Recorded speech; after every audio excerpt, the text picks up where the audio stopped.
భారతదేశ మొట్టమొదటి ఉపాధ్యాయురాలు, చదువుల తల్లి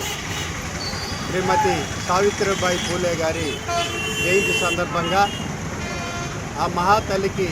ఘనంగా నివాళులర్పిస్తూ ఈ భారతదేశంలో ఉన్న అణగారిన వర్గాల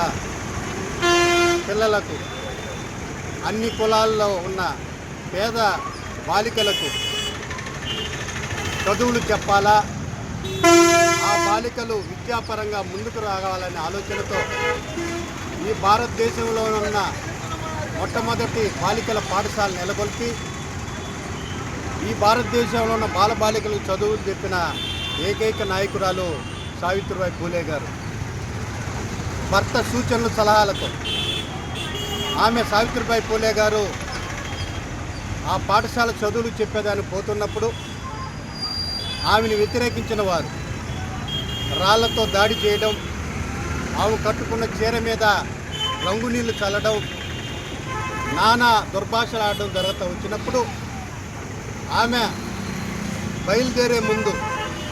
2 చీరలు, ఒక చీర కట్టుకొని ఒక చీర బ్యాగులో పెట్టుకొని